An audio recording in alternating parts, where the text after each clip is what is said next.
Welcome back to First Edition, and may the 4th be with you. Today is unofficial Star Wars Day, and fans of the franchise celebrate by dressing up in costume, binge watching their favorite Star Wars movies, and listening to those famous Star Wars scores. Not a fan of Star Wars? That's okay, but nearly everyone is a fan of something, and that is okay too. In fact, it may actually be good for your mental health. Joining me now with this week's edition of Get Psyched with Dr. Janine is Dr. Janine Hubbard. May the 4th be with you. And with you.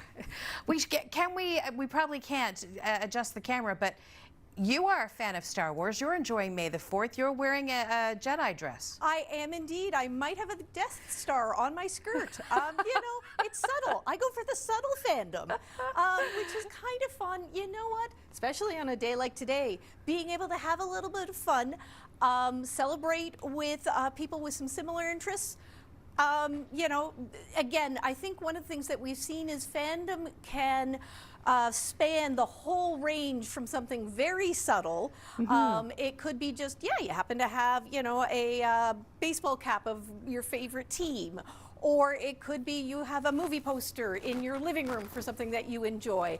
Right down to the full-on, let's design costumes and go to one of the cons where you meet people with fellow interests. It could be going to the sports game in, you know, full-on body makeup in the team colors. It can be a whole range. It also could be following your favorite band on tour for the summer in, you know, your little beat-up RV bug. I'd love to you do never that. know. The range is out there, and all of it can have some really positive aspects, as well as a couple things for us to be cautious about. So what are the benefits then of being a fan? So being a fan means being part of a collective. It means connecting with people who have similar interests. Usually it's pop culture or sports, but other people who also enjoy a shared interest. And one of the things we've learned, especially through the pandemic, and we've talked about before, is that importance of social connection. Some of it helps you to form an identity, especially if you're a teenager and you're trying to figure out who am I and how do I fit in? And, you know, I feel so disconnected from the world. Finding fellow fans for whatever it may be is incredibly empowering. We've found that it can actually counteract risks for depression.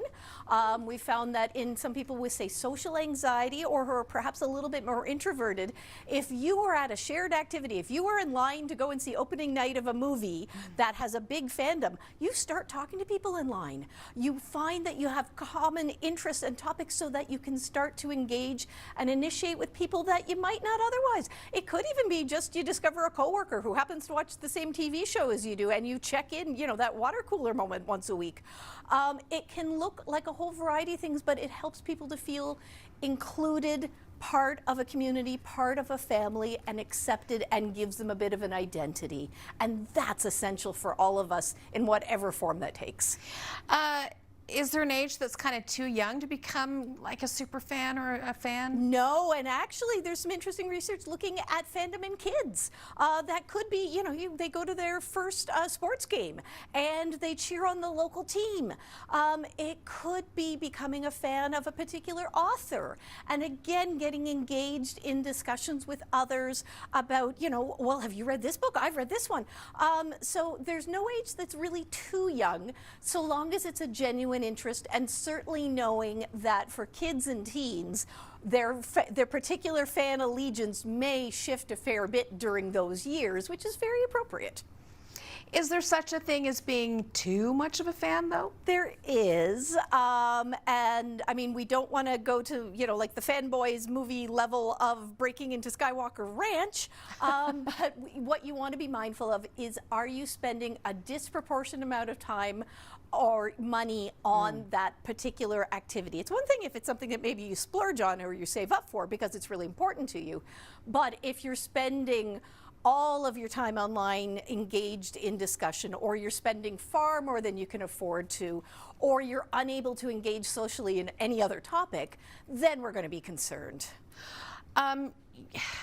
I guess, you know, the word fan in some ways has a negative connotation, though. So it can. Yeah. And the last one that we want to be careful about is, especially for sports activities, where we know we need to remember the perspective of, It's a game because we have seen violence. We have seen, things get taken too far. So it's all a matter of perspective. Is it something that brings you that shared joy, that shared excitement? Like I say, feeling part of a community? Or has it maybe gone into, I think unfortunately there's that obsessive mindset that can go along with it. And so we want to be careful. Well, Dr. Janine Hubbard, I've had so much fun with this. Too bad we couldn't see more of that fabulous dress, but Another time. Another time.